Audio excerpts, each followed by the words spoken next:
காலை 10 மணிக்கு வகுப்பறையில் உள்ள அமைதியை உடைத்து பாத்திமா டீச்சர் பலகையில் கணக்குகளை எழுதி கொண்டிருந்தார். வெளியே கடுமையான மழை பெய்து கொண்டிருந்தது. வகுப்பில் 30 குழந்தைகள் இருந்தாலும் பாத்திமாவின் மனதில் எப்போதும் ஒரு முகம் மட்டுமே இருந்தது. அது ஆலியுடையது. ஆலியின் கண்களில் ஒரு விசித்திரமான பயம் இருந்தது. அதற்கு மேல் ஆழமான வெறுமையும் இருந்தது. பாத்திமாவுக்கு ஆலியிடம் எப்போதும் சிறப்பான அன்பு தோன்றியிருந்தது. காரணமற்ற குழந்தைகளிடமிருந்து வேறுபட்ட ஆலியின் உலகம் மிகச் சிறியது. அவன் நண்பர்களுடன் விளையாடுவதில்லை, பேசுவதில்லை, சிரிப்பதில்லை. பலகையில் எழுதி கொண்டிருக்கும் போது பின்னால் இருந்து ஒரு சிறிய இயக்கத்தை பாத்திமா உணர்ந்தார். வழக்கமாக குழந்தைகளின் கவனத்தை ஈர்க்கவே அவர் திரும்பி பார்ப்பார். ஆனால் இன்று அது ஒரு குறும்பு இல்லை. திடீரென அவரது மார்பில் ஒரு சிறிய கை தொட்டது. அதிர்ச்சியடைந்து திரும்பி பார்த்தபோது அது ஆலி. பயமும் அலட்சியமும் கலந்த கண்களுடன் அவன் அவரை பார்த்து நின்றான். ஒரு கணம் பாத்திமாவுக்கு என்ன செய்வதென்று தெரியாமல் நின்று போனார். மனதில் கோபமும் உதவியற்ற தன்மையும் ஆலியிடமுள்ள அன்பும் ஒரு புயல் போல அடித்தது. என்ன ஆலி இது என்று கேட்கக்கூட அவரால் முடியவில்லை. அவனது முகத்தை வாசிக்க முயன்றபோது அவன் செய்தது தவறு என்ற உணர்வு அவனுக்கு இல்லை என்று தோன்றியது. அவனது கண்களில் ஆச்சரியமும் ஆர்வமும் மட்டுமே இருந்தது. ஆலியை தண்டிக்கவோ வகுப்பிலிருந்து வெளியேற்றவோ ஃபாத்திமாவுக்கு தோன்றவில்லை. அவன் ஒரு குற்றவாளி இல்லை, மாறாக துன்பம் அனுபவிக்கும் குழந்தை என்று அவருக்கு உறுதியாக இருந்தது. ஆலி, இது கெட்ட காரியம், இப்படி செய்யக்கூடாது என்று அமைதியாகச் சொன்னார். ஆலி ஒன்றும் பேசாமல் தலை குனிந்து நின்றான். அவனை வகுப்பில் உட்கார வைத்துவிட்டு பாத்திமா பலகை நோக்கி திரும்பினார். ஆனால் அவரது மனம் அமைதியற்றதாக இருந்தது. அன்று மாலை வீட்டுக்கு வந்த பாத்திமா கணவர் யூசுப்பிடம் நடந்ததை சொன்னார். யூசுப் ஒரு போலீஸ் அதிகாரி. பிஸியான வாழ்க்கையும் வேலையின் தன்மையும் காரணமாக அவர்கள் இருவரும் அதிகம் பேசுவதில்லை. ஆலி என் உடலில் கை வைத்தான். ஒரு சிறு குழந்தைதான் என்று பாத்திமா சொன்னார். யூசுப் சிரித்தார். குழந்தைகள்தானே, பாத்திமா அவர்களுக்கு தீய எண்ணம் எதுவும் இருக்காது, விட்டுவிடு. அவனது வார்த்தைகள் பாத்திமாவை வலியுறுத்தியது. யூசுப்புக்கு ஆலியின் செயலின் ஆழம் புரியவில்லை. ஒரு போலீஸ்காரனின் கண்கள் உலகை கருப்பு வெள்ளை மட்டுமே பார்க்கும். இரவு பாத்திமாவுக்கு தூங்க முடியவில்லை. ஆலியின் உதவியற்ற முகம் மனதிலிருந்து போகவில்லை. அவனை பற்றி அதிகம் தெரிந்து கொள்ள வேண்டும் என்று தோன்றியது. பள்ளிக்கு வரும்போது ஆலியின் உடைகள் சுத்தமில்லாததும் கண்களில் தூக்கமின்மையின் சோர்வும் உணவு சாப்பிடும்போது கைகள் நடுங்குவதும் பாத்திமா கவனித்திருந்தார். அவருக்கு யூசுப்பிடம் கோபம் தோன்றியது. ஒரு போலீஸ்காரனின் மனைவி என்பதால் தான் கடின இதயம் கொண்டவளாக இருக்க வேண்டும் என்று யூசு நினைக்கிறானா? அடுத்த நாள் பாத்திமா ஆலியின் வீட்டுக்கு போக முடிவு செய்தார். வகுப்பில் அவனை கவனித்தார். அவன் அமைதியாக இருந்தான். நண்பர்களுடன் விளையாட ஆர்வம் இல்லை. மதிய உணவு நேரத்தில் ஆலியின் பெட்டியில் சிறிது சோறு மட்டுமே இருந்தது. ஃபாத்திமா அவனருகே சென்று, ஆலி வேறு ஏதாவது வேண்டுமா என்று கேட்டார். அவன் தலையசைத்தான். அவர் சிறிது ரொட்டியும் ஜாமும் கொடுத்தார். முதலில் தயங்கினாலும் பின்னர் அவனது கண்களில் நன்றியின் பிரகாசத்தை பாத்திமா கண்டார்.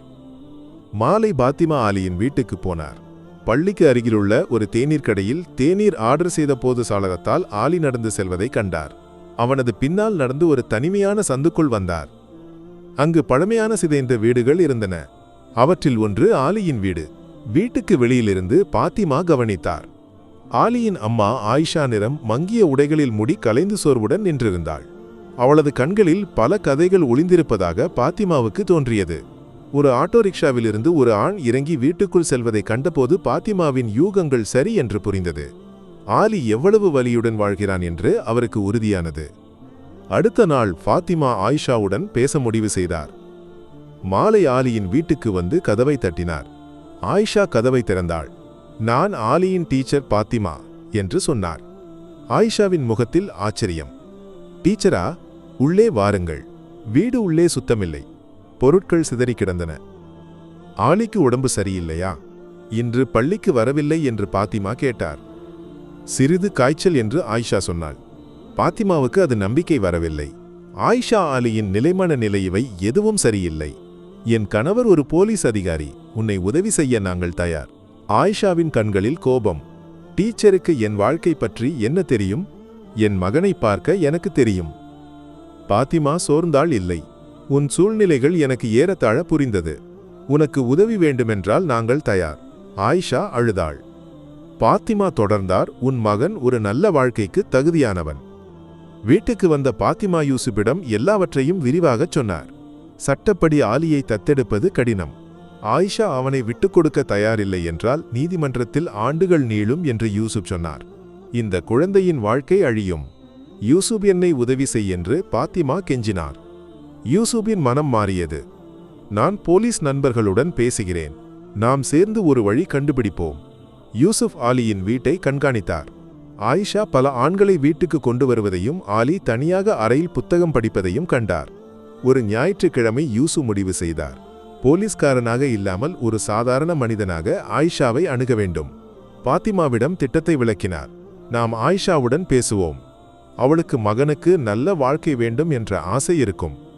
அவர்கள் ஆயிஷாவின் வீட்டுக்கு வந்தனர். ஆலி கதவை திறந்தான். அவர்களைக் கண்டு மகிழ்ந்தாலும் பயத்தின் நிழல் முகத்தில் இருந்தது.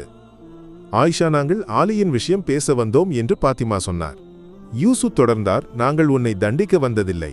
என் அப்பா ஒரு பொய் வழக்கில் சிக்கினார். அந்த காயம் இன்றும் என்னை துரத்துகிறது. நாங்கள் உன்னை உதவி செய்ய வந்தோம். ஆயிஷா அழுதாள். என் கணவர் என்னை கைவிட்டார். எனக்கு நல்ல வாழ்க்கை வேண்டுமானால் என் மகனை என்னிடமிருந்து பிரிக்காதீர்கள். ஃபாத்திமா சொன்னார், நாங்கள் ஆலியை பிரிக்க மாட்டோம். அவனது கல்வியும் எதிர்காலமும் நாங்கள் ஏற்றுக்கொள்வோம். உனக்கு உதவி வேண்டுமென்றால் நாங்கள் தயார். ஆயிஷாவின் கண்களில் நம்பிக்கை பிரகாசித்தது. உன் மகனை நாங்கள் காப்பாற்றுவோம் என்று யூசுப் உறுதி கொடுத்தார். ஆயிஷாவின் சம்மதத்துடன் அவர்கள் ஆலியை தத்தெடுக்கும் நடைமுறைகளை தொடங்கினர். நீதிமன்றத்தில் வழக்கு நீண்டது. பலரும் பாத்திமாவை கிண்டல் செய்தனர். ஆனால் ஆயிஷாவின் சாட்சி நீதிமன்றத்தை அதிர்ச்சியடைய செய்தது. என் மகனுக்கு நல்ல வாழ்க்கை கொடுக்க என்னால் முடியாது. பாத்திமா டீச்சருக்கும் யூசுப் சாருக்கும் நான் அவனை ஒப்படைக்கிறேன். நீதிமன்றம் தீர்ப்பு சொன்னது. ஆலியை பாத்திமாவுக்கும் யூசுப்புக்கும் தத்தெடுக்க அனுமதி கொடுத்தது. ஆலி அவர்களது வீட்டுக்கு வந்தான். புதிய உடைகள், புத்தகங்கள், பாடல்கள் எல்லாம் அவனுக்கு ஒரு கனவு போல. முதலில் பேசாமல் இருந்த ஆலி பின்னர் பாத்திமாவை அம்மா என்றும் யூசுப்பை அப்பா என்றும் அழைத்தான். ஒரு நாள் அம்மா என்று அழைத்தபோது பாத்திமாவின் கண்கள் நிறைந்தன. மற்றொரு நாள் யூசுப்பை அப்பா என்று அழைத்தபோது அவனது கண்களும் நனைந்தன. இரவில் ஆலி அதிர்ச்சியுடன் எழுந்து அழுதான். பாத்திமா அவனை கட்டிப்பிடித்து ஆறுதல் சொன்னார். அம்மா. அவனது வார்த்தைகள் முழுமையடையாமல் நின்றன. யூசுப் சொன்னார், மகனே, இந்த வீட்டில் இனி யாரும் உன்னை தொல்லை செய்ய மாட்டார்கள். பள்ளியில் ஆலி முதலில் தனிமையாக இருந்தான். பாத்திமா அவனை நண்பர்களுடன் நெருங்கச் செய்ய முயன்றார். ஒரு நாள் பூங்காவுக்கு விளையாட கொண்டு போனபோது ஆலி பந்தை எடுத்து விளையாடினான். அவனது முகத்தில் சிரிப்பு பூத்தது. ஒரு நாள் ஆயிஷா வீட்டுக்கு வந்தாள். என் மகன் சந்தோஷமாக இருக்கிறானா? ஃபாத்திமா சொன்னார், ஆலி இங்கு சந்தோஷமாக இருக்கிறான். உன்னை மறக்கவில்லை. ஆயிஷா ஆலியை கண்டபோது அம்மா என்று அழைத்து அவன் ஓடி வந்து கட்டிப்பிடித்தான். யூசுப் ஆயிஷாவுக்கு ஒரு சூப்பர் மார்க்கெட்டில் வேலை ஏற்பாடு செய்தார். தங்க ஒரு அறையும் கொடுத்தார். ஆயிஷா புதிய வாழ்க்கையை தொடங்கினாள். ஆனால் ஒரு நாள் அவளது பழைய வாழ்க்கையிலிருந்த ராஷித் என்ற ஆள் சூப்பர் மார்க்கெட்டுக்கு வந்தான். உன் மகன் ஆலி ஒரு போலீஸ்காரன் வீட்டில் சந்தோஷமாக வாழ்கிறான் அல்லவா? ஆயிஷா பயந்தாள். உன் வாழ்க்கை என்னுடன் சந்தோஷமாக இருக்கும் என்று அவன் சொன்னான். ஆயிஷா பாத்திமாவை அழைத்தாள். ஃபாத்திமா யூசுப்பிடம் சொன்னார், ஆயிஷாவை உதவி செய்யாவிட்டால் அது என் வாழ்க்கையின் மிகப்பெரிய தவறு என்று யூசுப் சொன்னார். அவன் ராஷிதை கண்டுபிடித்து போலீஸ் நண்பர்களின் உதவியுடன் அவனை கைது செய்தார். ஒரு நாள் ஆலியின் பள்ளியில் ஒரு நிகழ்ச்சியில் அவன் ஒரு பாட்டு பாடினான். ஆயிஷாவை பார்த்து சொன்னான், என் புதிய அம்மா ஒரு டீச்சர், அப்பா ஒரு போலீஸ்காரன். ஆனால் நீ என் வாழ்க்கையின் சிறந்த அம்மா. ஆயிஷா அழுது ஆலியை கட்டிப்பிடித்தாள். ஃபாத்திமா, யூசுப், ஆலி, ஆயிஷா மைனஸ் அவர்கள் ஒரு புதிய குடும்பமானார்கள். ஆலியின் மனதிலுள்ள காயங்கள் ஆறின. அவனது வாழ்க்கையில் ஒரு புதிய விடியல் உதித்தது.